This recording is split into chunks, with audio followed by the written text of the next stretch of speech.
Good evening, and welcome to the Mid-Manhattan branch of the New York Public Library.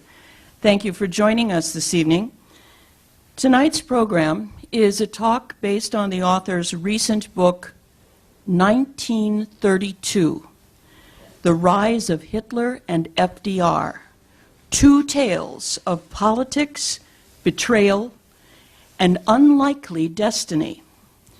In 1932, two depression-battered nations confronted their destiny, going to the polls to choose new leaders. America's presidential choices were gregarious aristocrat Franklin Roosevelt or tarnished wonder boy Herbert Hoover.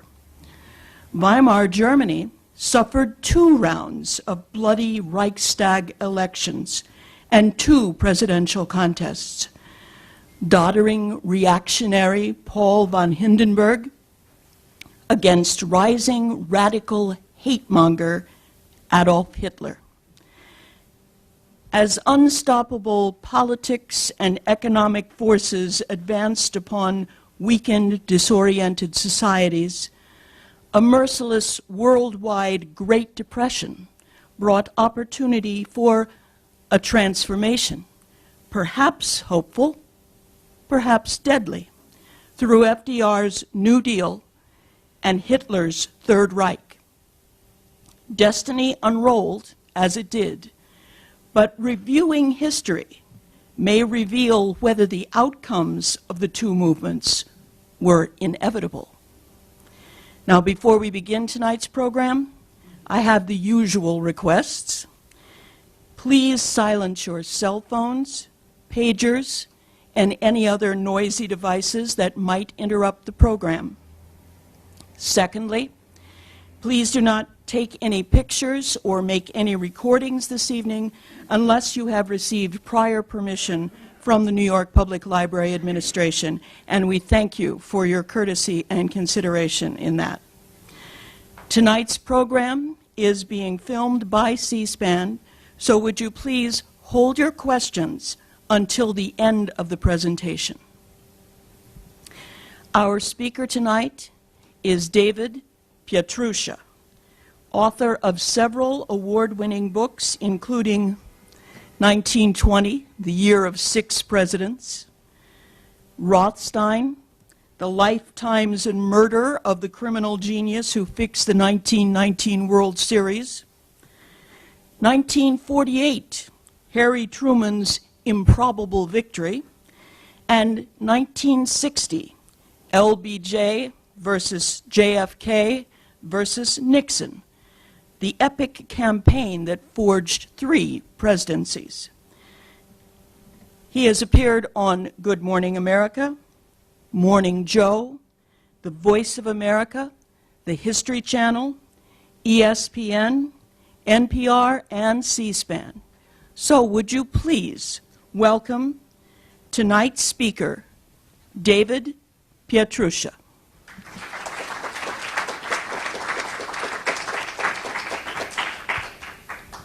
Thank you, and thank you all for coming tonight. I'm so glad to see such a nice crowd here. Always have 2 excuses as to why a crowd doesn't show up. It's the weather. It's like either the weather is too nice or it's too bad. So the weather must have been right in the middle here for all of you to find your way here tonight. Last month, I was up in Hyde Park at the FDR Presidential Library, and I had discovered when I got there that I'd forgotten all my notes and left them on the kitchen counter at home. And after I spoke, they said, don't ever bring your notes again. Or maybe they said, don't ever come again. I'm not sure. I'm still sorting that one out. But in any case, since then, I've gone completely noteless and just sort of winged it, and it's far more exciting for myself. And as Jackie Mason might say in reverse, I don't know about you if it's going to be exciting for you, but for me, it's so invigorating. This is why I was asked downstairs even before the program started by a lady in the elevator, how did you come to write this book? And as was indicated before, I'd written 3 previous books on presidential history, and the 1920, the 1948, the 1960. So we've been on this path before, and so you keep on it, but you have to sort of come up with a twist at some point. And we had these juxtapositions of JFK versus LBJ versus Nixon, the 6 presidents involved in the 1920 election in one way or another. And here we have this immense juxtaposition of historic figures on a world scale in 1932, where Franklin Delano Roosevelt and Adolf Hitler run presidential election campaigns. And then they take power in early 1933.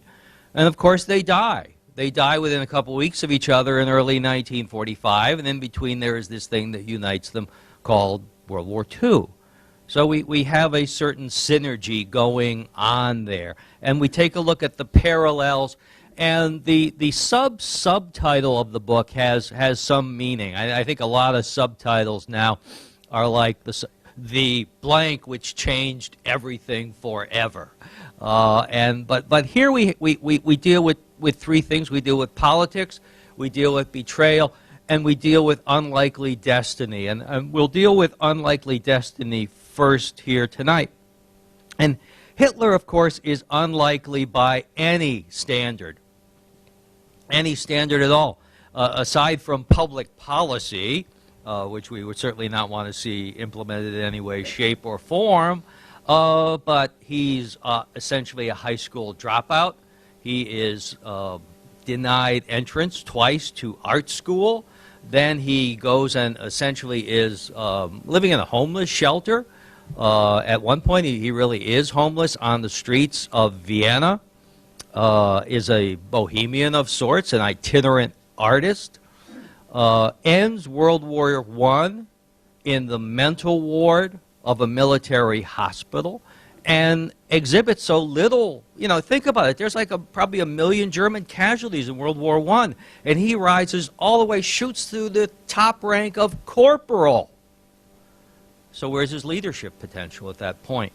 And then he leads a coup, which fails. 1923. It's a disaster. He's accused of personal cowardice in it. He could have been shot for treason, executed, hung, or at least deported back to his native Austria. He's not even a German citizen until 1932, the year of those elections. He's not even able to vote for whoever's running in Germany, and yet there he is. So he's pretty unlikely. And Franklin Roosevelt is unlikely too. Yes, he has all the advantages in life that Adolf Hitler does not have. He comes from this wonderful baronial sort of estate in the Hudson Valley up in Hyde Park. Big mansion, farmland, workers, servants, ice yachts, home up in Campobello in Canada, vacations in Europe.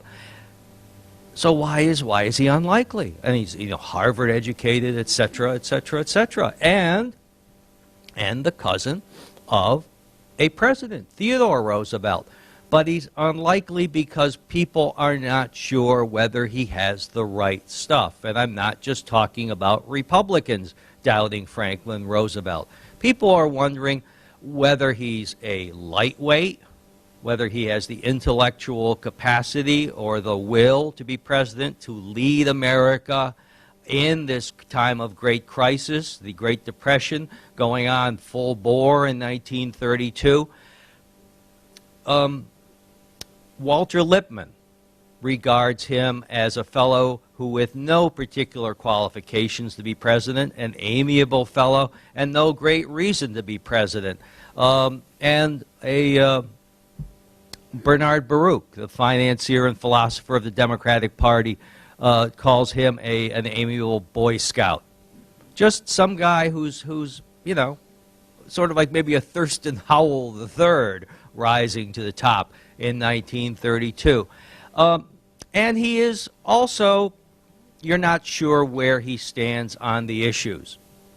Is he the question of his political honesty. And I don't mean whether he's got his hand in the till, because he never has to do that. He never will do that. And actually, his administration is remarkably free of that for its entire length. But where does he stand? Where does he stand on the issues? One of the big issues of 1932 is prohibition. It's startling to read the accounts of the 1932 Republican and Democratic conventions and see, in the midst of this financial and world crisis, the Great Depression, how much time is devoted to prohibition and how little actually is devoted to the Depression. So it's big news then. And Franklin Roosevelt is decidedly coy on the issue. You're not quite sure where he stands. It's been said that of the major Democratic candidates that year, he may be the driest. He is certainly very late to the game in enunciating a full position on the issue. He does not come out for full repeal of prohibition until early that year in a speech in Buffalo, New York. So you're not quite sure where he stands on that. Also, here we are in New York City, and we see in our current times a mayor and a governor of the same party, de Blasio and Cuomo, not necessarily getting along. We've seen it before with John Lindsay and Nelson Rockefeller. Things come to a clash. And things come to a clash with Franklin Roosevelt in dealing with Tammany Hall, which was the great Democratic machine ruling New York City, Manhattan, and certainly crooked as could be. Franklin Roosevelt starts his career as an anti-Tammany reformer in the New York State Senate, but in 1914 he runs for the United States Senate. Tammany puts up an opponent, and Franklin Roosevelt gets his head handed to him. And after that, he realizes, don't fight Tammany Hall, let alone City Hall. And he backs away from any direct confrontations with them. But in the late 20s, early 30s, there are three big investigations of Tammany, one after another, into the judges, the police, the lower officials, and then into Mayor James J. Walker. And what's Franklin Roosevelt going to do about it? Norman Thomas, the socialist leader, Rabbi Wise, people like that are saying, do something, crack down on Tammany. And Roosevelt, who knows that Tammany is going to control the 96 votes of the Democratic National Convention, does as little as he can about Tammany, and only does it when he absolutely has to. And yet he can't be too favorable to them, because people outside of New York, people around the rest of the country, do not like Tammany, so he's got to dance quite the dance. There's a third issue in which he's very much shifty about. He'd been a member of the Wilson administration. He'd been Undersecretary of the Navy during World War I, a loyal Wilsonian, and to be a Wilsonian meant to favor the League of Nations. And Franklin Roosevelt did. Until in January 1932, a gentleman named William Randolph Hearst gets on the radio, on his radio station out of Los Angeles, and blasts everybody, just about everybody. Hoover, Roosevelt, Al Smith, one guy after another in national politics. And Louis McHenry Howe, who is Franklin Roosevelt's chief political advisor, says, Franklin, what are we going to do about this Hearst guy? And what Franklin Roosevelt does is he gives a major policy address at a very prestigious venue, the Albany County Grange, upstate, in which he basically says, 1920, we saw the League of Nations as an issue, but times have changed. It will not be a major issue in this campaign. See ya, Woodrow. So people wonder just what they can count on in terms of all these issues, and as to what he can do to bring forward a plan for dealing with the Depression. Back to Germany. America is going to have a presidential election every 4 years. We know that. Germany is going to have a presidential election every 7 years. That's in their constitution. And 1932, it's coming due again. The president of Germany is a fellow named Paul von Hindenburg. Von Hindenburg had been a hero of the German army on the Eastern Front in World War I and won election in 1925 with the support of the ultra-nationalists. Not the Nazis, but sort of the old Kaiser supporting guys. And he's anti-democratic, autocratic, but he's the president of Germany. In 1929, there's a new plan for reparations in Germany. And Hindenburg eventually supports it. And his old allies turn on him. But by this time, Adolf Hitler is gaining steam. There are some further parallels in terms of years between Franklin Roosevelt and Adolf Hitler. In 1928, Franklin Roosevelt had been elected governor of the state of New York with the support of Governor Al Smith, who was running for president that year. And it's real close. It's so close that Smith has to get on the horn and warn all the Republicans upstate, you better count those votes correctly or the state police is going to come after you.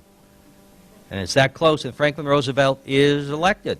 And in 1928, the Germans vote for Reichstag delegates, and Adolf Hitler, his Nazis, win 12 of them out of 400 delegates. So they're going nowhere fast at the ballot box. But in 1930, there's a big change. It's followed 1929, and in New York State, Franklin Roosevelt wins re-election by the biggest vote that any New York State governor had up to that point in time, even more than the very popular Al Smith. So the next day, people like Will Rogers write, the Democrats have chosen their nominee for 1932, and that guy's name is Franklin Delano Roosevelt. In Germany in 1930, they have Reichstag elections, and Adolf Hitler's Nazis rise from 12 delegates in the Reichstag to 107. They are the second biggest party in Germany, and the capacity that they have for creating mischief now is immense. So everything has changed. Back again to 1932, Germany. The nationalists no longer like Hindenburg, but he is all that is holding this Weimar Republic together. He's the glue that's holding this republic together, even though he doesn't like republics. He doesn't like democracies. And the people who had opposed him in 1925, the socialists, the social democrats, and the Catholic parties, who are sort of a center-left party, they support him. Everyone's changed partners and danced because he's going to be the guy to stop Hitler and the Nazis. What happens is that the Germans vote in March of that year, and it's a four-man race, essentially. There's Hindenburg, there's Adolf Hitler, who has become a German citizen by the fact that he's received a minor government appointment from a minor German state, and that confers on him, by the rules of the Republic, German citizenship. So he can run. There's Hindenburg, who's 84 years old, by the way, at this point, and not doing all that well. There are the communists, and there are those nationalists again. And the Nazis think they are going to do pretty well. Heinrich Himmler gives instructions to his SS men, don't get too drunk on election day celebrating, boys. We've got work to do the next morning. But in fact, it's not close at all. In that four-man race, Hindenburg just misses by an eyelash. And are the Nazis going to concede? Are the other parties about ready to get out? Hitler immediately announces, I'm running again. I'm running again, and I'm taking this election to the German people. And people who are observers of all this think, fine, because Adolf Hitler is going to get crushed, even worse in this runoff, and that will show him. But he's determined to run a new sort of campaign.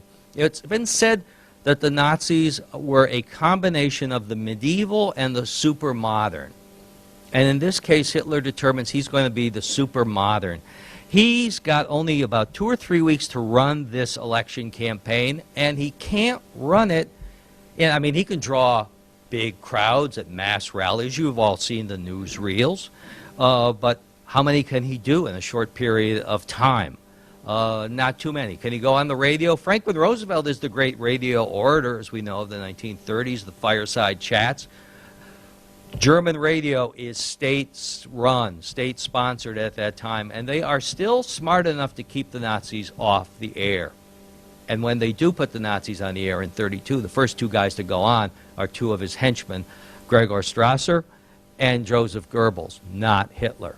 So he's got to do it in a different way, and he does it in a different way, and it's called Hitler over Germany. He's going to fly to all the campaign stops. Nowadays we say, well, so. Back then, that's 7 years, just 7 years after Lindbergh. And it really excites the German people. And Hitler over Germany has 2 meanings. One, he's going to fly over Germany, and the other thing is he's going to eventually have power over Germany. When the votes are counted, Hindenburg still wins. But Hitler's come a lot closer than anyone thought he was going to come. And he has done it by taking votes from both the extreme nationalists and from the communists. And people go, whoa, are we going to ever be able to stop this Nazi tide at the ballot box? This situation is getting worse by the month. In America, Franklin Delano Roosevelt is blessed by some pretty weak opposition in the Democratic Party to be the nominee against Herbert Hoover. And there's an old saying in politics, you can't beat somebody with nobody. And back in 1932, these guys who are wannabe rivals to Franklin Roosevelt are still somebodies, even though they're nobodies to us today. But they're pretty much favorite son guys. And they're, I think one of the lessons of 1932 is that guys who really want power, who want positions, watch out for them. And the game players and the guys who are dabblers and the fellows who are just sort of taking a chance on a run, they're not going to do all that well. Franklin Roosevelt, I mean, we know Hitler really wants power. And Franklin Roosevelt really wants power, too. And he's got an organization with Louis McHenry Howe and Jim Farley and Eleanor Roosevelt and the Brain Trusters. He's got a working semblance of a modern campaign. The rest of these guys, favorite son guys like Governor Albert Ritchie of Maryland, Jeffersonian, very wet for repeal of prohibition, limited government, traditional Democrat, handsome fellow. But he talks to H.L. Mencken, who's a supporter, and says, you know, I could get better known if I gave more speeches, I guess, but I don't have any more ideas. So he's limited. There's a guy named Alfalfa Bill Murray in Oklahoma. He's the governor. He's pretty much a whack job. He's about ready to get into border wars with the state of Texas, and besides, who can take a guy named Alfalfa Bill seriously for president? It's much better to be Franklin Delano. And, you know, Governor of Ohio, people like that. And William Randolph Hearst is giving that speech out in California. When he's trashing everyone, he says, but you know, there's one guy who's a real American, and his name is John Nance Garner. He's the Speaker of the House. He's a good guy.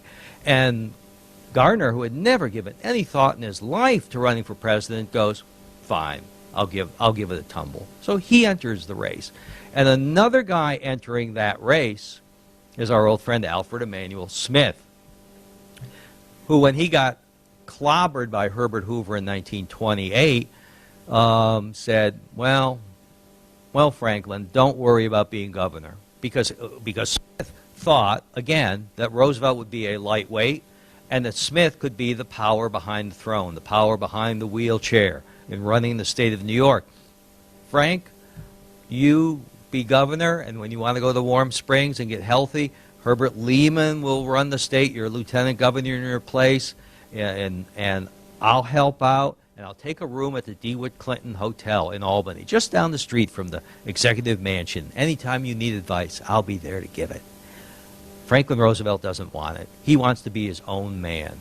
And that room is soon going to be given up by Al Smith. He's moving back to New York City to build the Empire State Building. And before that happens, there are two people he really wants Roosevelt to keep on. One is a woman named Belle Moskowitz, very pioneering figure in having a woman at the levers of power in politics. She was Secretary Chief of Staff to Smith, and Smith really wants Roosevelt to keep her on, and Franklin Roosevelt does not want a Smith person as his number two person. And Smith also wants his Secretary of State to stay on under Franklin Roosevelt. And Franklin Roosevelt wants no part of this person. He hates this person. And this person's name is Robert Moses. Okay? Eventually Smith's anger, he feels betrayed by Franklin Roosevelt. It bubbles up to early 1932 where he's running against Roosevelt. And Roosevelt gets off to a real good start. He's winning the primaries. He's winning the conventions early on in the year. He wins a couple of primaries in northern New England. He's feeling pretty good about himself.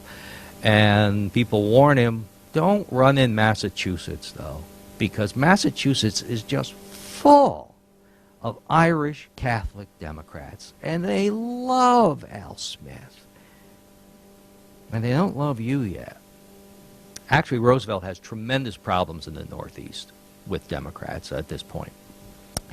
But he ignores that. He's gotten a big head, and he gets that head handed to him. He gets crushed in the Massachusetts primary, and then he loses in state conventions in Connecticut and New Jersey, and he underperforms in Pennsylvania, and John Nance Garner takes the vote in Texas in a convention. And then the last big primary comes up, as it always does, in California, and people put out a flyer, and it says, if you are dry, that is for Prohibition, vote for Garner. If you are wet, vote for Smith. If you do not know where you stand, vote for Franklin Roosevelt. Evidently, people knew where they stood, and Franklin Roosevelt finished second, and Nance Garner gets all the votes from California. Roosevelt, however, still has the majority of delegates at the convention in Los Angeles. So why is he in trouble? Because the Democrats have a couple of rules, one of which is the 2/3 rule, which is to keep the South happy for most of the history of the Democratic Party. And he's pretty well short of that. 1 ballot, 2 ballot, 3 ballots. And there's a thing called the unit rule. Say there's 9 delegates from Mississippi, and Franklin Roosevelt's got 5 of them, and the other people want to do something else. Well, he gets all of them. But what if 2 of those Roosevelt people switch? Then all of a sudden you've lost 9. And the same thing could happen in Arkansas and other states, and then the wheels start falling off. And Jim Farley is begging the California people to change, or you're going to end up with somebody you really don't like. And somebody else is begging. And his name is Joe Kennedy. Yes, that Joe Kennedy. And he's on the phone to William Randolph Hearst, who is a fellow millionaire, fellow Democrat, fellow film mogul, okay, with a fellow or a mistress in the film industry, just like William Randolph Hearst. So they've got a lot in common. And he's saying, no, you've got to give it to Roosevelt. I know you don't like Roosevelt, but you've got to give it to him, because otherwise it's going to go to a real dark horse, a guy named Newton Baker. Newton Baker was Secretary of War under Woodrow Wilson. And Hearst dislikes a lot of people, but he really dislikes Newton Baker. And it's like, can't we just throw it to Albert Ritchie? No. You've got to give it to Roosevelt. And if you give it to Roosevelt, you've named the top of the ticket, and you can give it to Garner for vice president. You can name both halves of the ticket, Mr. Hearst. What power you will have. And it's like, okay, fine. Roosevelt gets the nomination, And there's another custom back then, which people do not have now, which is you aren't tendered the notice of your nomination immediately. Several weeks later, some big shot, some poobah from the party comes up to your hometown, like Hyde Park, New York, or Northampton, Massachusetts, if you're Calvin Coolidge, or Marion, Ohio, if you're Warren Harding, and says, surprise, you won the nomination a couple weeks ago. And then the nominee gives a speech. Franklin Roosevelt is not going to wait for that. And what's he do? Like Adolf Hitler, he gets in an airplane, breaks tradition, flies from Albany to Chicago, where the Democratic National Convention was. And again, this is a big deal. It's a big deal because, well, for one thing, one of FDR's sons gets sick on the plane, and it takes 7 hours. That's how primitive flight is. It takes 7 hours to get from Albany to Chicago with 2 stops from Buffalo and Chicago. And this excites people. And Franklin Roosevelt says, we're going to have a new deal in America. So he's off and running in America. Germany really has a lot of elections in 1932. It's already had 2 presidential elections, and they're just getting started because they've got to have Reichstag elections again. And what happens is that the Nazis in July of that year moved from 107 seats to 230. They're now the biggest party in the Reichstag. And Hermann Göring is president. It's like of the Reichstag. He's like Speaker of the House, okay? There's a phrase I love from a French anarchist observer who's sitting in as the Nazis take power, and he calls Göring half clown, half executioner. And boy, has he got that right. So the Nazis are moving up, and where's this going to end? Now, okay, so it's a parliamentary democracy, and the Nazis are the biggest party, so why not make Hitler chancellor? And, well, the answer is, one, he's Hitler, and even Germans in 1932 are more than a bit wary of that, and the people at the top of the government are very wary of that. But also Germany's been operating less and less like a representative republic for the last year or so. We complain in America about the 2-party system, and there's a lot of reasons to complain about that. I mean, no Republican is happy what happens totally in his party. No Democrat is totally happy with what happens in the Democratic Party. But we work together and we form these coalitions and we get things done. In Germany, everybody hates everybody, and nobody can get along with anyone. In that July 1932 election, 13 parties win seats in the Reichstag. 13. 51 parties get votes. And none of these parties can get along with each other. The socialists hate the communists hate the socialists, the communists hate everyone, the nationalists hate the Nazis, elements of the Catholics hate other elements of the Catholics. The Nazis are not forming coalitions with anyone. The middle-class parties have largely evaporated since the Great Depression, so you cannot really form a parliamentary majority anymore. Nobody will. You just can't do the math. So how are things getting done? The president, the Reichspräsident, Hindenburg, will name a chancellor. And more than that, what he will do is there are some, the Constitution of the Weimar Republic says you can do 2 things. Well, there are a couple of things. There's Article 48, which says the president can issue presidial orders, which are like decrees, which are kind of like executive orders. So he can do that. They can be overridden by the Reichstag. But there's an Article 25, which says that the president can dissolve the Reichstag and call for new elections at any time he wants. Any time. No reason needed. Whatever he wants to do, any whim. So it's sort of like, you want to overturn my executive order? Feeling lucky, punk?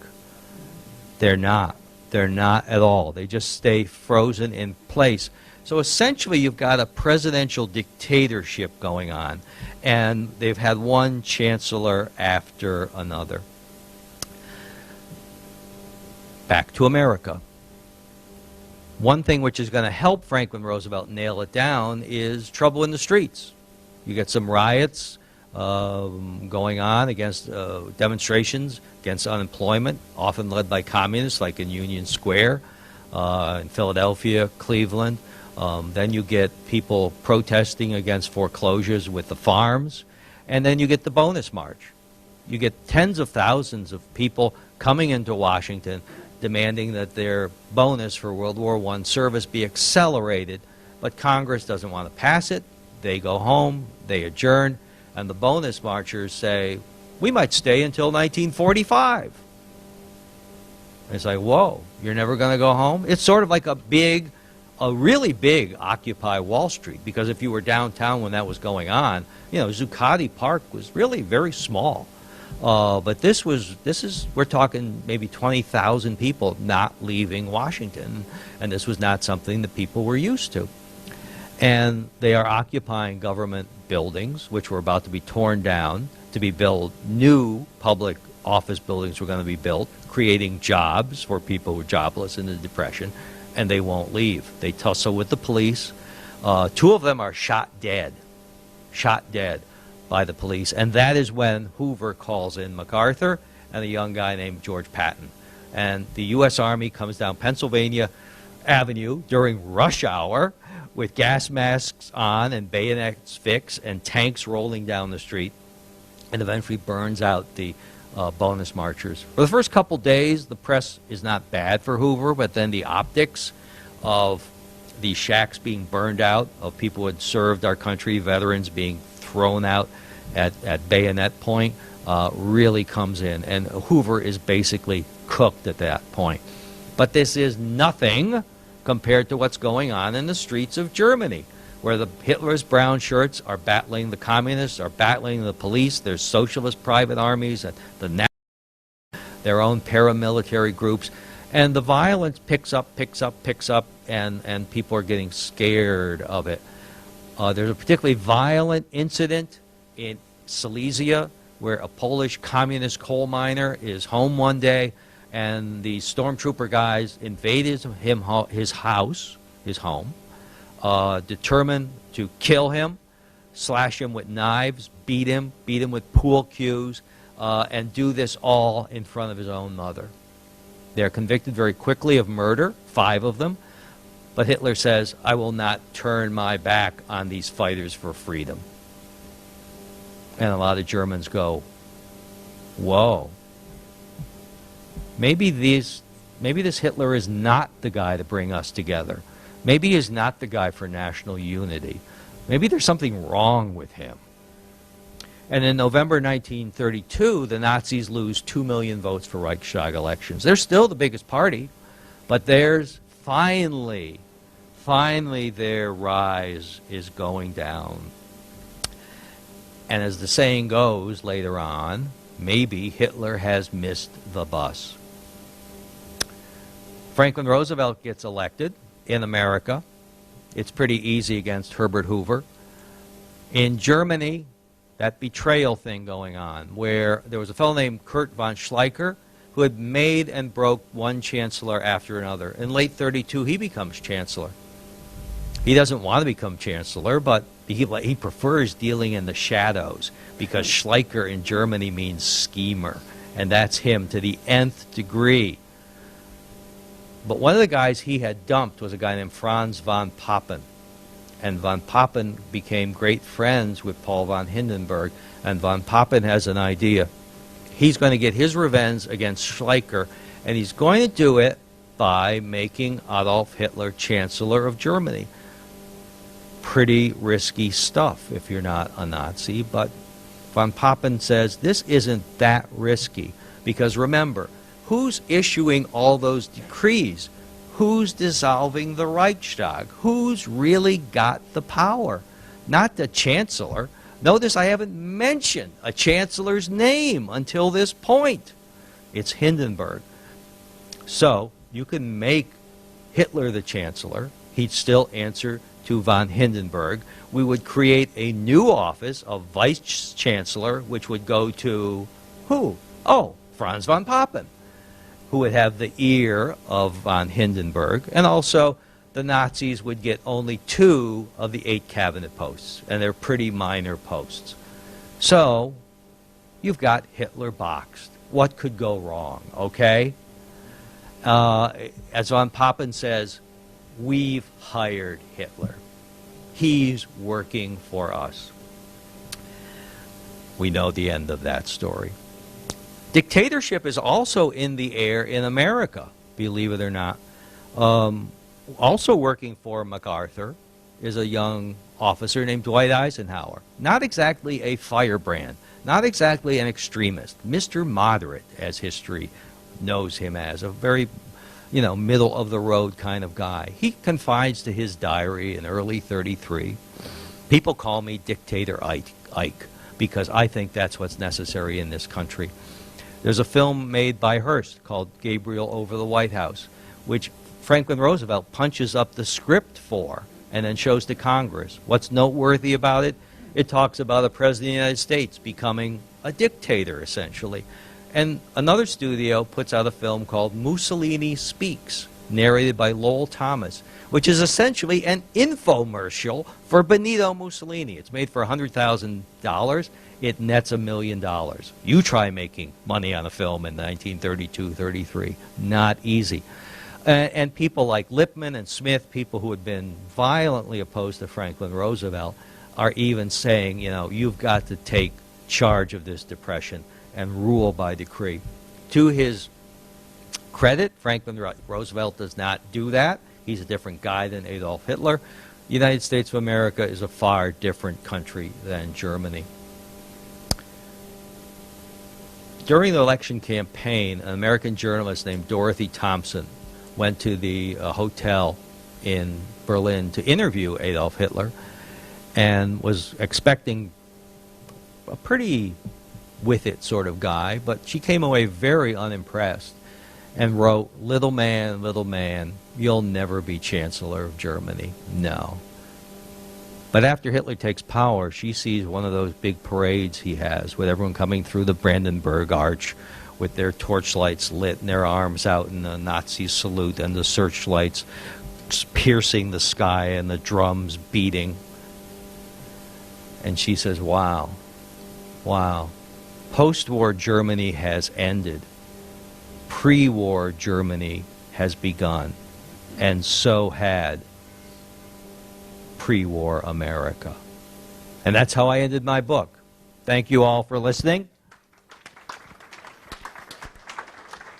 And as I had to cover a lot of things and a lot of countries and a lot of continents, I've left out some things. So if you have any questions, let me know.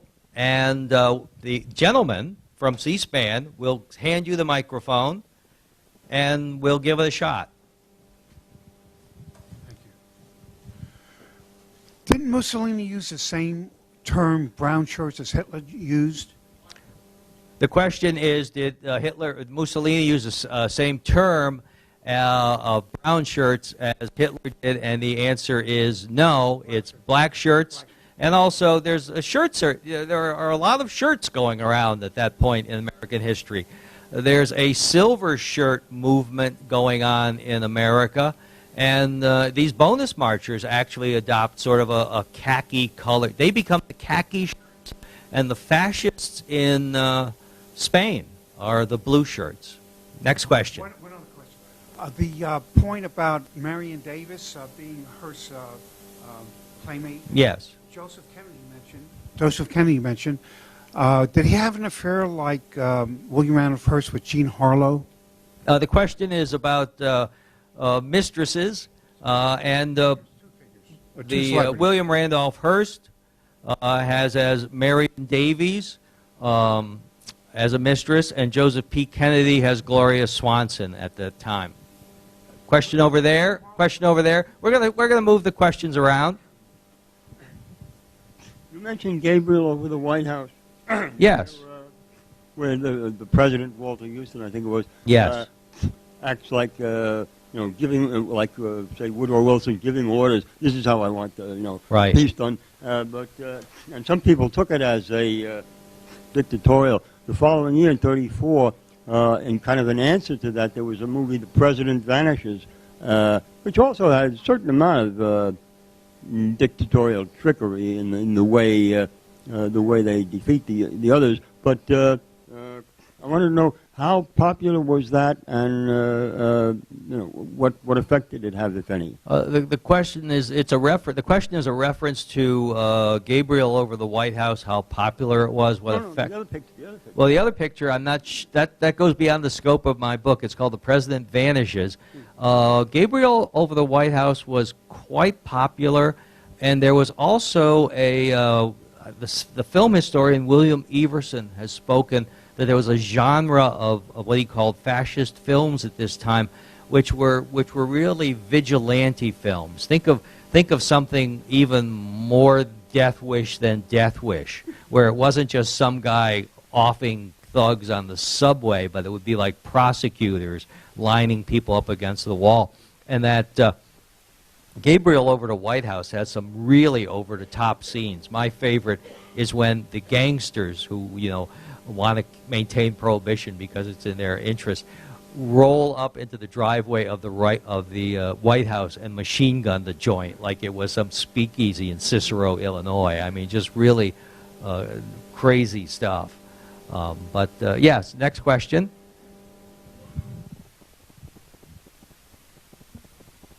Hi, wonderful presentation. Enjoyed Thank it. you. What, if any, did World War I, the defeat of the Germans in World War I, psychologically, how much of an effect did that have on Hitler's success later? The question is, how big a effect did Germany's defeat in World War I have on Hitler? Absolutely immense. One thing I don't get into except in the book, except really in a footnote, is Hitler ends the war in that mental wing of a hospital north of Berlin. And it appears based on he's blind. He was blinded in a gas attack, poison gas. And it appears from when the onset of the blindness comes and where he was treated and who he was treated by, that it was largely psychosomatic. And he was hypnotized while he's being treated because the fellow knows he's not a shirker, and he's got to reach this guy to get him seeing again. He says, "Look into my eyes, Adolf. Germany is defeated. It is bereft of all hope, but it can rise again with a great leader. You can be that leader, but you have to get your eyesight back. You have to get your eyesight back." And this is, there's been an actual book written about this. And the thing is, Hitler has no leadership skills. No one pays any attention to him until after that point, when he goes down to Munich and everyone pays attention to him, at least any Nazi or extreme rightist does.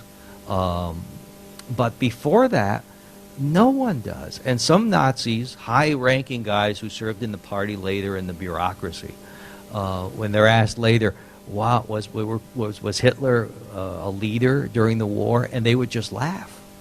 It's just laugh. Because it's like a light switches on with him.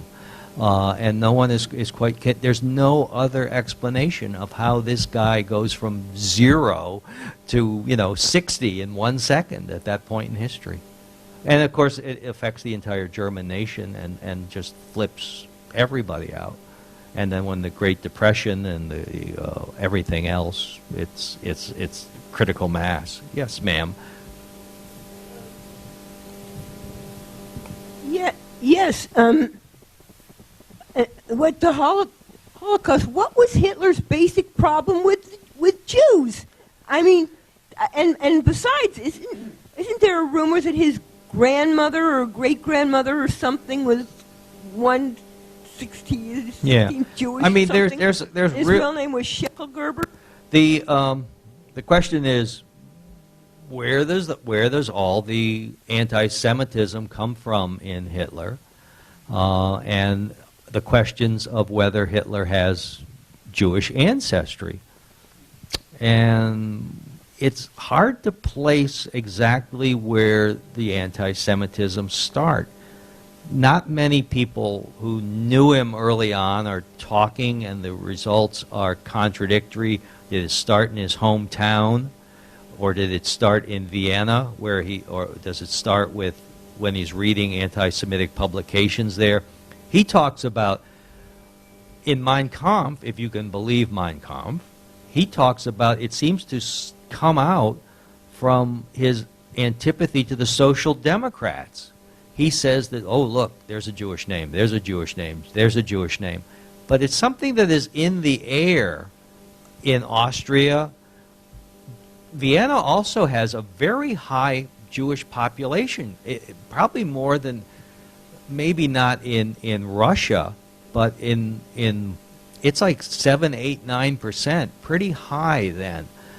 In Berlin, it's 1%.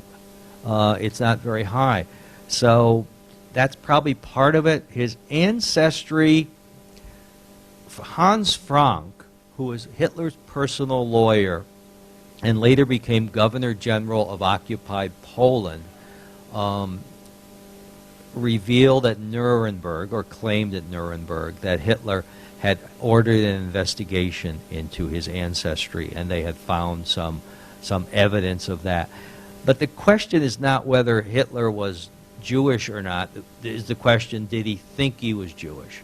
And was this a question of expunging something that was a stain on his background? In any case, both Hitler and Roosevelt have very tangled ancestries. There's a lot of people, there's a lot of relatives marrying relatives. So Hitler screams at his blood relatives at about this time, people must never know where I came from. And exactly what he means by that, we can only guess. But in terms of, yes, Hitler comes from a much older father, much younger mother. He has an older stepbrother like Roosevelt, or half-brother, excuse me. And Hitler has an affair later on, most people think, with his half-niece, Gaily Raubel, and she commits suicide in like 1929. And Franklin Roosevelt marries a relative of his, because the real name of Eleanor Roosevelt is Anna Eleanor Roosevelt Roosevelt. So things are and she's given away by her uncle, Theodore Roosevelt. Yes, any other questions? You pick. I just want to ask, what made Hitler go into eugenics? How did he get that, the eugenics business? The question is, what made Hitler get into eugenics? When you get into racial purity, it's a natural thing. In terms of pure eugenics, I think guys like Himmler were more into it. He was much more into this racial breeding sort of thing. But beyond that, it's all part and parcel of. Well, he's also, he's a foreigner to Germany. He's an Austrian. He's sort of the odd man out, and he worships the Germanness of the Austrian, of the German people. And he feels that the Austrian Germans are being let down by their leadership. He's even though his father has a job with the government, with the Habsburg monarchy, his father is a German nationalist. And Hitler sees the German people of the empire sort of being polluted by Jews, and particularly by Slavs. There's probably a greater chance that Hitler is part Czech than he is part Jewish. simply because of the area in which he lives. It's a border area. And if you get into these areas of Eastern Europe, you know, everybody is, you know, that's why Woodrow Wilson could not, you know, have self-determination of peoples. You can't draw these borders carefully. And I suspect that, you know, if you were to look far enough in Hitler, you probably would find some Czech blood. And he certainly doesn't look like an Aryan. He's not blonde. He may be blue-eyed, but he doesn't look like, say, a Reinhard Heydrich or someone like that. I've read a fair bit about how the Depression started up here, and it really did start, seems to me, things really began to fall apart economically in 1930, not that long after the crash. How did it happen in Germany? Did it get worse in Germany than it was here? And it was pretty bad here. The question is, how does it start in Germany? Does it get worse and all that? It starts out worse. It starts out worse because Germany has of course, had the defeat. They've had their the Ruhr occupied by France, a hyperinflation in the middle of the decade. But in 1929, they start out with 3 million unemployed. So they start out with crummy circumstances, and then they go to 6 or 7 million unemployed in 1932-33. The communists, who have the Nazis have a certain stability in terms of membership. They hold their people. Once you become a Nazi, you pretty much stay with the party, okay? And they hold their membership. There's a big churning with the communists. But the constant with the communists is almost all their members are unemployed. So there's a big economic problem there. I'm going to cut things off now because of C-SPAN. Try to hold the program within an hour for our folks there. We don't want to wear our welcome with that. So thank you very much. Now that we've cut it, if you want more questions, I'll take them. Okay? Well, let's get some new people. But you.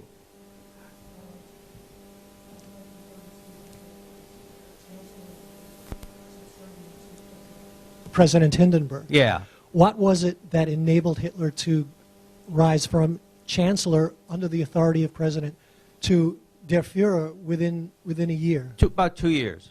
What happens is, well, one, you use the word enabled. And there is, first off, there's the Reichstag fire, where somebody, probably the Nazis, set fire to the Reichstag. Burn it down. It's blamed on a Dutch communist, which gives the Nazis the excuse to throw the communists out of the Reichstag and then give them pretty much, well, actually gives them a working majority because they've got the nationalists and the Catholics on board now. So they finally got a majority. Then they pass an enabling act, which basically says everything we do is legal. Okay? Not good. The third thing is the Night of the Long Knives, where Hitler has run a balancing act with his party. You've got these extreme nationalists, and then you've got it's national socialists, and then you've got these socialists. You've got left-wing guys, and like Goebbels. Goebbels is very left-wing actually, and a guy named Strasser, Gregor Strasser, who is thrown out of the party because he's trying to make a deal with Schleicher in December of '32. So you've got these guys, but you've also got people who were, okay, we were the biggest party. When do we become part of a coalition? We don't care if Hitler's chancellor. Hitler said, I got to be chancellor. We want some jobs, man. We want some patronage. And other guys who are basically saying, we want to beat everyone up. Okay? We want to kill people. And Hitler gets rid of some of those people with the SA in 1934. He also kills Strasser. He almost kills von Pappen's speechwriter, or he does kill him.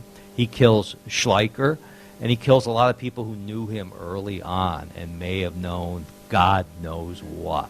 Okay? But in the meantime, von Hindenburg really took an instant disliking to Hitler. One, there's the class thing. I'm the field marshal, he's the corporal, okay? Why should I take this Austrian or Bohemian corporal, he would call him for some reason. There's that Czech thing, okay? Seriously. He doesn't like his policies. He doesn't like beating up on people, all right? He doesn't like a different sort of dictatorship. And also the first time they meet, it's an hour meeting and Hitler talks for 45 minutes and just ticks him off. But Hitler has grown. Hitler grows on Hindenburg, and then Hindenburg dies. And when Hindenburg dies, the Constitution says that the office of the presidency devolves on Hitler. At one point, the Nazis were going to change that, as long as they didn't have the chancellorship. They were getting a little adept at politics, but then they didn't have to. So Hitler has both offices, and then they pass another law because they've got the votes and says, okay, now it's Führer. Now it's Führer, and he's in charge. And by that time, he's also got the army on board, and they are pledging personal allegiance to him, which had never occurred under the German army and even the Kaisers before. So, yeah. Just a brief question. Was von You can Papen... be next. Yes. Hi, thank you so much. Just a brief question. Was von Papen part of the military? No. But, well, von Papen has a really interesting... I promise this... Oh, Mr. C-SPAN guy, I promise that fellow next. But then, right there. But I'm going to answer that question now, but I just wanted you to know that, yeah. Von Papen was a minor sort of aristocrat. He was the military attaché in the Western Hemisphere before and during the World War I. So he had actually met MacArthur in Veracruz, Mexico, and then he's sent to Washington. And one of the things, he does some very interesting things in World War I, which is like to blow things up here. So he was involved, if you ever heard of the Black Tom explosion, there was Black Tom Island out of the coast of Germany, and it blows sky high with munitions, okay? And it shutters the Statue of Liberty. It wrecks part of that. And they try to blow up the Welland Canal in Canada, and eventually he is expelled from the United States of America. He was not well thought of in Germany. He was a member of the Catholic Party, but they would not let him even run for Reichstag. They let him run for like some provincial thing, okay? I mean, it's like Obama skipped United States senator and became president from state senator, okay? So he skips out early, but he was not a military guy. He was a very minor political guy with a very lightweight reputation.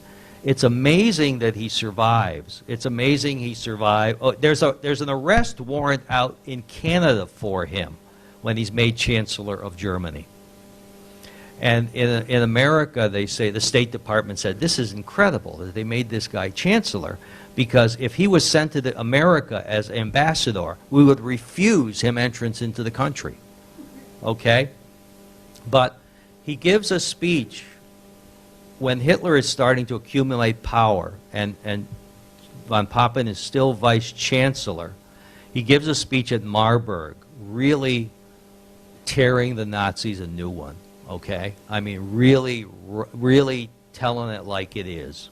Like, this is a dangerous group of people here. What have we done? And his speechwriter is killed in that Night of the Long Knives. And it's a miracle that von Papen was not killed. They say Goering intervened for him. And he was made ambassador to Austria and then to Turkey. And he was tried at Nuremberg and was acquitted. So he's just one lucky son of a gun. Yes, sir. Oh, thank you very much for your very nice presentation. I just wonder, and reading the history, and we know now, we all know that Hitler is the devil, but at that time, so why he were being cherished by all the people in the history and the German history? And what kind of, and his book has still influenced some of the young generation in the German. This is the first question. Second is, when he was put in the office, and he really created the development of industry. That will be the basic reason for him and for the war and the launch of war and Second World War, and that's what kind of relations between them. Thank you. Yeah, it's always a puzzle to me. When you spend a year and a half with Hitler like I did, and Roosevelt, hi Frank, you start to puzzle these questions, and questions you didn't even think about before, and one of them was really, okay, first off, it's like, how do I explain Hitler? And then the question which kept nagging at me was, how do I explain the German people for turning to this guy? I mean, why? And he's a man who's risen from the ranks. He's serious. That little throwaway line I said in the beginning where he wants it so bad, and where Roosevelt wants it so bad. And so the guys who, okay, Jeb Bush is standing on stage now. It's like half the time you say, does this guy want it? Okay. And when people ask that question, they don't turn to them. So they want a guy, I ran for office once, and people want you to knock on their doors. They want to know if you want it or not, okay? And whether they're going to vote for you. And I think they knew he wanted it and that he was serious in what he wanted to do. And I came across a newsreel afterwards, or he's giving a talk. It looks like he's in a field. He's not in a big stadium, and he's talking about how all these different parties are ruining Germany, and how he's going to get rid of all of them. And that's like the good news, and the bad news is who he's going to replace them with. Okay, but so people are sick of this gridlock. Okay, but sometimes gridlock is better than headlock. That's part of it. And another thing is the appeal of the Nazis, which I don't think people think about a lot, is how class-ridden and divided the society was. It's divided geographically. It's divided. It's one of the few countries divided religiously in Western Europe. You've got the Catholics in the South, and the Catholics never... Hitler is down there, but the Catholics don't vote for him much. It's the people in the North, the Protestants, who vote for him. And so that you've got that divide. You've had all these, you've had Prussians versus Bavarians versus these guys versus that guys, and you've had nobility versus, everybody else. But even like in a factory, you might get 6 different gradations of workmen. People would have to bow and scrape way to a different person, and people were sick of that, and they wanted some sort of unifying thing which would destroy all these class distinctions, but they didn't want to destroy them in a Marxist way, at least the Nazis. Okay, I mean, the communists did, the socialists wanted their own way, but this was their way to bring people together and erase these differences, but not in a Marxist way. But also, you get a lot of people who don't like democracy. If you have the majority of the people at the end of 1932 voting not just for a dictatorship, they're voting for totalitarians. the combined vote of the communists and the Nazis is a majority. A majority of the people in a democracy are voting to end the democracy. And then you add in the nationalists, and things fall apart. You get even more people. You know, you've probably got 60% of the people who want nothing to do with this republic, and he's the guy who's going to end it. And a lot of the communists do sign on later on to what was it they said about the brown shirts? They would say that the brown shirts were like a steak. They were brown on the outside but red on the inside. Yeah. So, anyone else? Okay, you. Thank you. Were the Nazi... Well. Hello, hello. Yes. Were the Nazis aware of the Klan movement here in the United States? Were the Nazis aware of the Klan movement? Here? Yeah, I think to some extent, but I mean the Klan sort of comes and goes pretty quick. By 1925, it never comes and goes. What? You said it comes and goes, but it never comes and well, goes. it peaks. It peaks within about 5 years. It's refounded in 1915. By 1920, it's still fairly small. They marched down Pennsylvania Avenue in 1924 with about 40,000 guys, but then they get a lot of scandals, and by 1929 they're pretty much washed up. Allow them to march here in New York City? Oh no, not Mayor Giuliani. There was a march. The question is, did Mayor Giuliani allow the Klan to march in New York City? They do march in New York City in the 1920s. There's a Klan parade in Queens in the late 20s, and it is a minor election issue with Mayor Walker complaining that Mayor Hyland, Highland Boulevard in Staten Island, that's Mayor Hyland. He was a Hearst guy. Hearst put him in as mayor. Hearst had 3 papers in New York City: the Journal, the American, and the Mirror back then. But they are aware also of Henry Ford. Henry Ford had written the protocol. Well, he hadn't written, but he had the Dearborn Independent, and he put together, or someone wrote for him, a series of articles, a very long series of articles about Jews. And this was published as like a paperback called The International Jew. And it sold a lot. And eventually he was sued. Ford was sued for libel by Jewish individuals and had to apologize and eventually shut that down. But Ford would have been more of, I think, of interest to the Nazis than the Klan.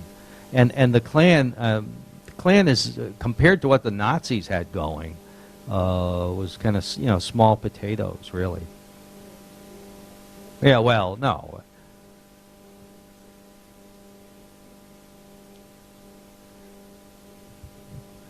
I wonder if you make reference in your book about parallels between this period and what's going on today and in the U.S. and globally.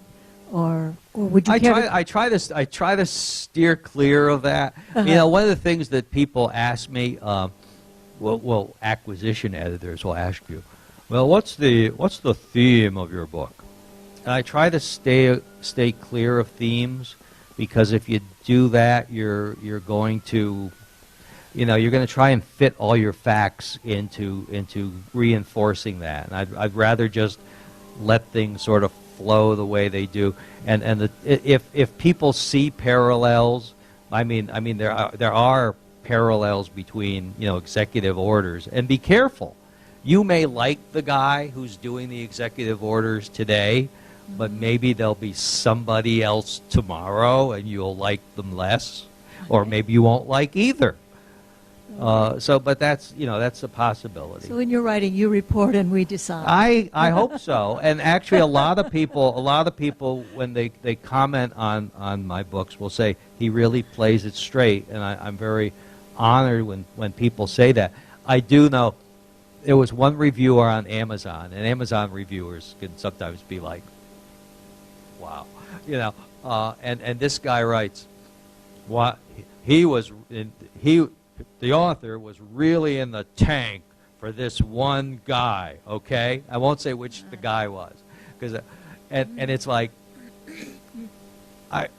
I burst out laughing because this guy caused me to change parties when I was a kid, and I was being accused of being in the tank for him, and so, but I also think that people.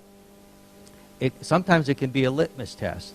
If you read what I'm writing, you'll say, that supports what I'm thinking, and then maybe somebody else who is on the other side of the spectrum will say, that supports what I'm thinking. It's a Rorschach. But there's also a Rorschach, and I try to be an equal opportunity offender.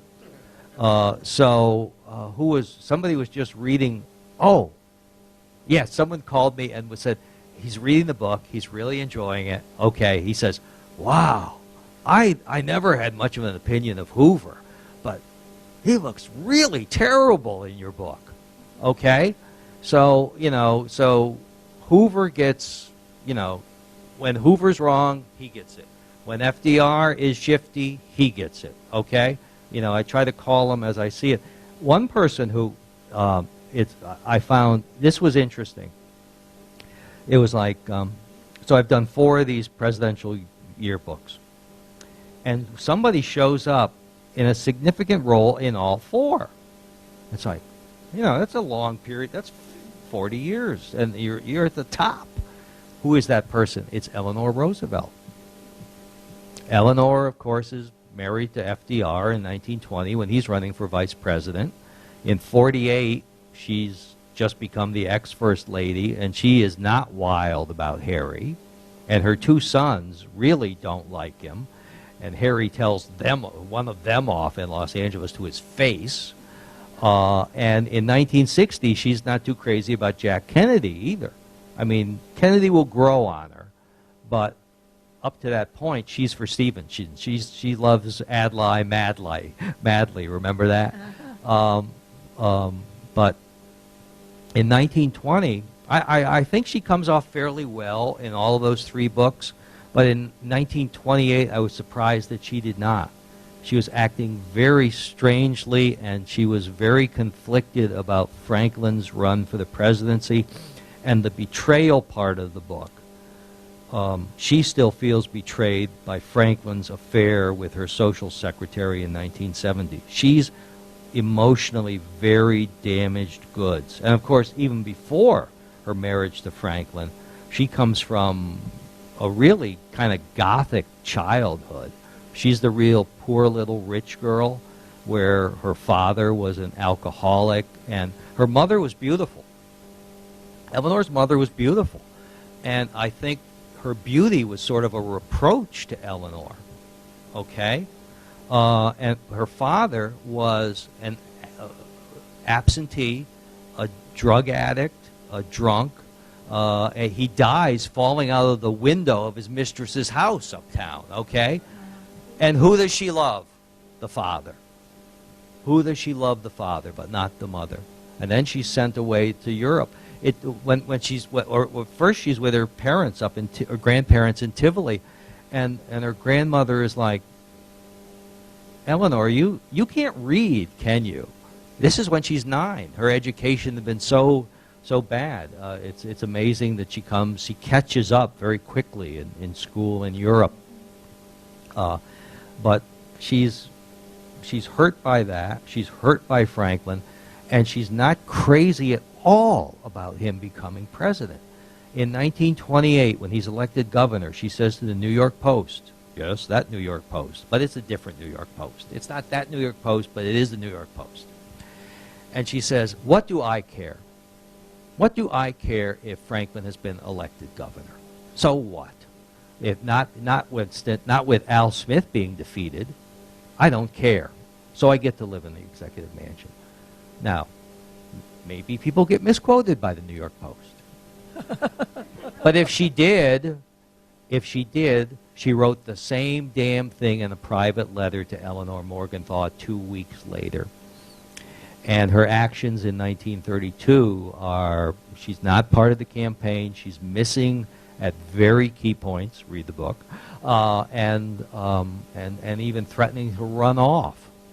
So at that point, I'm almost like, sympathetic to Franklin in terms of her attitude. She doesn't want to ride down on the train with everyone to Washington for the inauguration. She wants to ride separately in a car with her new friend Lorena Hickok.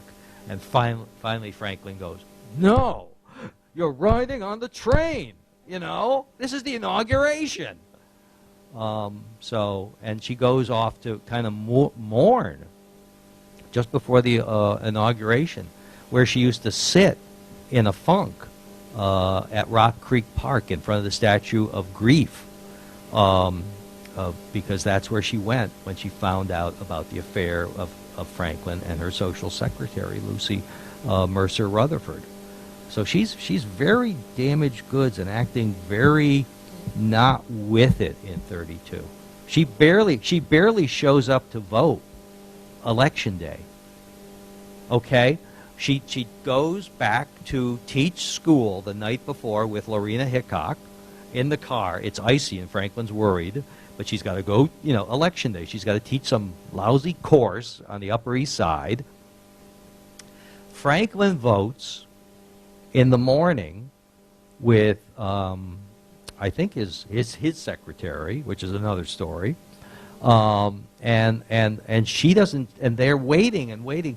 You know how it is always when, back when there were newspapers that people read, you'd always see the picture in the afternoon edition of the candidates showing up early in the morning so that their picture would be in the afternoon paper, right?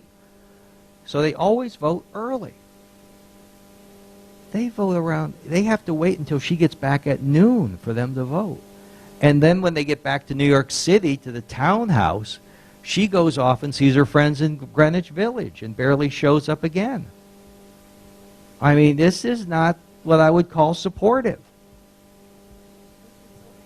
She must have been an incredibly angry person. And, some people say, I never saw them alone. They would always have a conversation with a third person in the room. So it's, a lot of these political marriages are political partnerships. I won't cite recent examples, but, say the Hardings, after a while, I'm sure they had some sort of an accommodation. There's a fellow in back of you.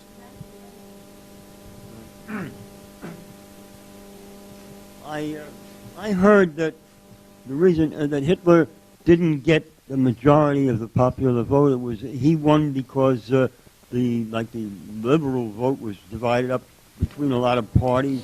Oh yeah, well all the right-wing vote was all for the one man. The question is does Hitler get like the majority of the vote, or is the vote all split up? And he's getting the great bulk of the extreme right-wing vote. There are these nationalists who should get along more with Hitler. In a way, they do.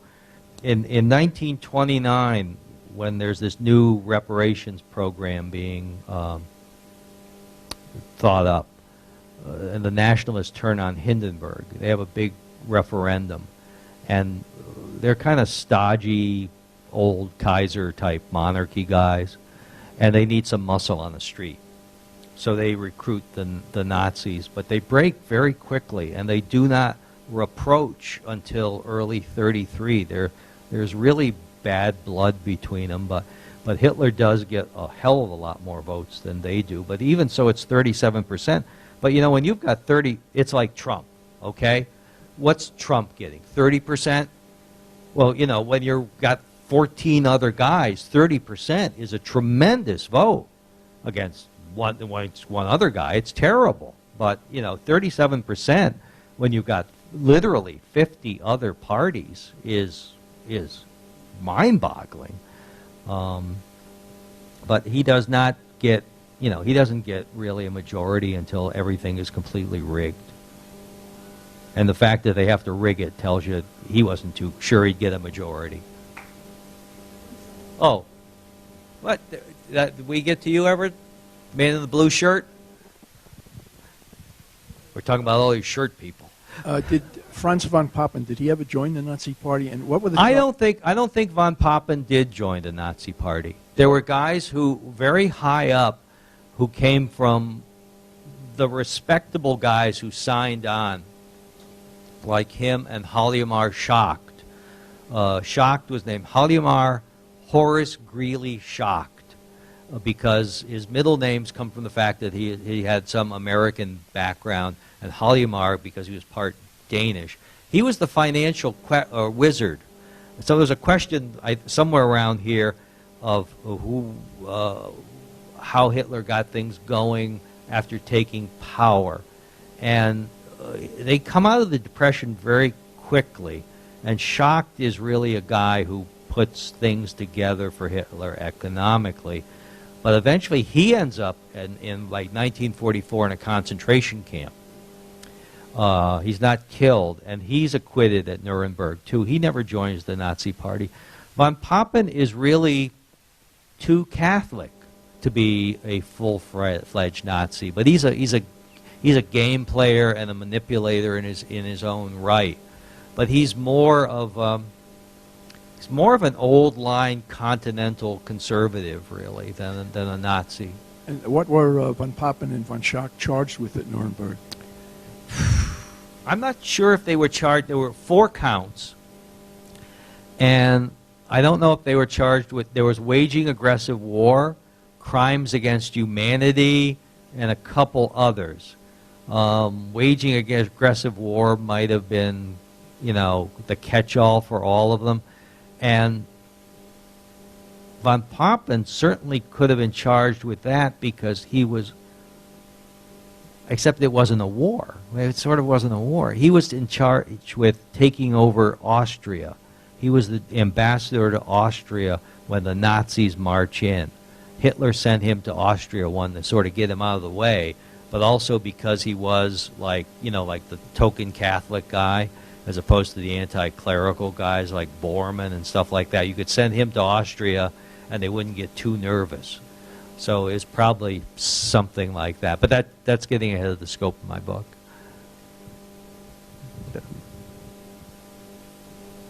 I don't know do you want to throw me out? I'm asking the library lady. Should I just let it go? 5 minutes, okay. Oh, no, the lady in back.